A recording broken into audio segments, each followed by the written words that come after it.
बिस्मिल्लाहिर्रहमानिर्रहीम। आज তোমাদের সূরা ইয়াসিনের 7 নম্বর আয়াত বোর্ডে লেখা হয়েছে। এটাকে বাংলায় বানান করে ইজরার সহিত রিডিং করে দেখানো হবে। চলো, লামে কি হয় বাংলায়? লা, জবরে আকা, তাইলে লাম জবর লা আকা।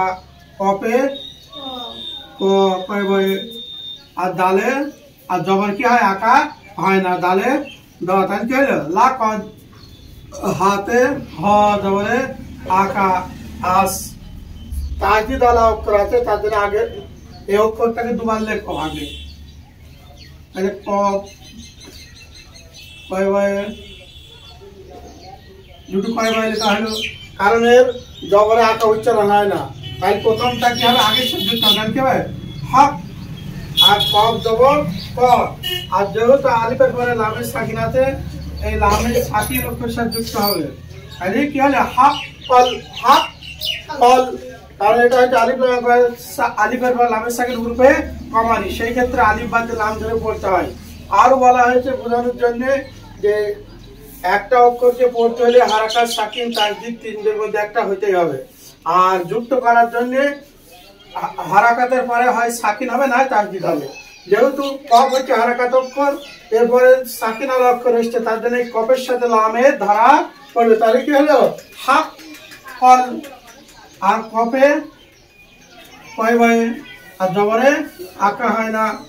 আর ওয়াও সাকিন আগে জবর ওয়ায়ে লিন, তাহলে হাক হাক কল কৌ, হর্ষ লেখে কৌ। আর লামে ল আর পেশে হর্ষ, তাহলে কি? হাক কল কৌলু।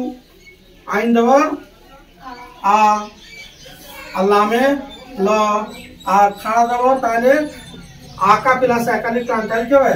আলা। কি হবে? আলা। এইবার দেখো, এই খাড়া জবর হচ্ছে আলিফ মাদ্রার সমতুল্য, তারপর কি এসছে? নকল হামজা। আর জন্য এখানে আলাদা এরকম চিহ্ন হবে, সেখানে 2 থেকে আড়াই আলিফ টেনে পড়তে হয়। একে কি বলা হয়? এই মাদের নাম মাদ্দে মুনফাসিল বলা হচ্ছে। মাদের পরে, আসল মাদের পরে আসল হামজা আসলে মুত্তাসিল, নকল হামজা আসলে মুনফাসিল। যেহেতু এই আলিফের উপর জবর এটা হামজা, তার জন্য এখানে কি হবে? এটা মাদ্দে মুনফাসিল, 2 থেকে আড়াই আলিফ টেনে পড়তে হবে। তাহলে কি হবে? বেশি টান হবে। তারপর দেখো হামজা জবর, হামজা জবর কি হয়? এখানে লেখো হামজা জবর আ। আর কাপে ক, ক সাকিন, আর হক আক, তাই হলো আক। সাথে স জবরে আকাক সা, রতে র জেরে হসি আকসারি, আর হাতে হ জেরে হসি, আর মিমে ম, তাই হলো আকসারি হিম, আকসারি হিম, আকসারি হিম।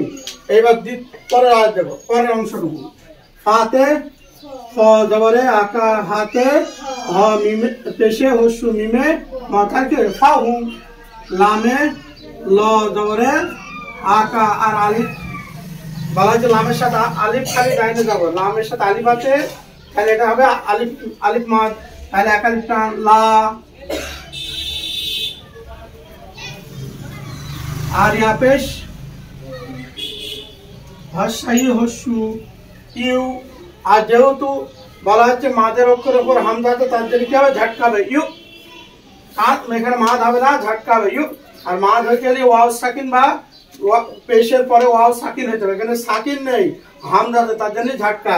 তাহলে লা ইউ, মিমে ম জেরে হসি, নুনে দন্ত না পেশে হসু, আর ওয়াও সাকিন আগে ধরে ওয়াও সাকিন আগে পেশালে একাধিক টান, তালি ইউ মিনু, আর নুনে দন্ত ন।